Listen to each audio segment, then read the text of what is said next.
What has gone from the drawing board to the reality is this: the use of neural interfacing and physiological interfacing through the idea of remote-controlled small-scale systems to create a nanoswarm of biopenetrable materials that you cannot see, that can penetrate all but the most robust biochemical filters, that are able to integrate themselves through a variety of membranes, mucous membranes, and wherever, mouth, nose, ears, eyes, and they can be done in such a level that their presence is almost impossible to detect, and as such the attribution becomes exceedingly difficult to demonstrate. The idea here is to put minimal-sized electrodes in a network within a brain through only minimal intervention to be able to read and write into the brain function in real time, remotely.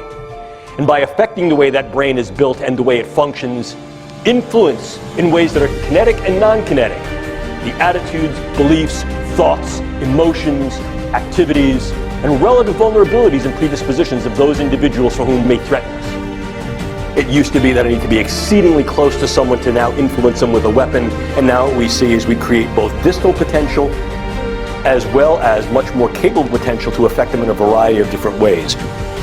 Take a look. This is the front of my pen. This amount of nanomaterial, if be able to maintain and sustain with regard to its deliverability and aerosolization, could in fact affect all of you. It can literally stop your own thoughts from happening and replace them with other thoughts by sending thoughts to your head. And it's so sophisticated that you cannot tell where these thoughts are coming from. There's no way to discern that they're coming from somewhere other than your own mind. So you can imagine how bad this would be for people that don't even realize this technology exists. And they're having these thoughts which they think are spontaneous because being under the influence of this technology now, kind of having been on both sides of it, I am just amazed at the way it works. And I know that the thoughts that they beam into your head originate from the exact same place in your mind. When our brains are connected to the internet, I could literally go into your head and see through your eyes. This technology could tap into the optical nerve of the target and the auditory system of the target, so that those monitoring the target can see what the target is seeing and hear what the target is hearing. I could literally go into your head and see through your eyes, and literally live through what he sees. Basically, they turn the brain of the victim into their very own visual, verbal, and auditive communication system. It takes time, it didn't happen overnight. Yes, we can absolutely yoke brains to machines to create these interfaces. There's a brand new DARPA project that starts this month. NESD, Neural Engineering Systems Designs. The colloquial name for that is the cortical modem. Implants in the brain that allow real-time input and output from the brain remotely. And then that's also how they receive back from the individual in real time the vital signs, the emotions, the thoughts, what the person's seeing, what the person's hearing. And then all that information, of course, is rendered on a computer elsewhere via software, and it can be monitored and tracked in real time.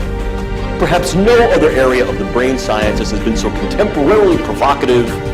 The ability to peer into the living brain in real time, not just to assess its structure, but to assess its function, using ever-increasing techniques that are sophisticated to engage the granularity of the fineness of what's happening at a variety of levels, from the gross to the very local. To see what brain areas are differentially active under different conditions of thought, emotion, behavior. To then trace what brain areas are intercommunicative as we engage various things, and to use this in a way that's not only descriptive, but to increasingly use this in a way that is predictive. To be able to recreate images that an individual has seen, feelings that an individual has felt, sounds, music that an individual has heard, simply from interpreting the pattern and registry of a brain scan. So, are we in fact scanning the brain and reading the mind? Literally, yes we are. Patent number 6011991, remote brain computer interface neural monitoring, i.e. via satellite, directed not necessarily by human handlers, but by a computer system that sits on a global information grid in a network-centric environment. They can not only monitor your thoughts, but they can modify your behavior remotely. Your brain reality is your reality. And if in fact I can import information into that brain and take outputs from that brain and link that to an avatar so that brain thinks that it's embodied and moving in the world and experiencing the world, can we do this? Yeah, we can do these kind of things. Yes, we can absolutely yoke brains to machines to create these interfaces. There's a brand new DARPA project that starts this month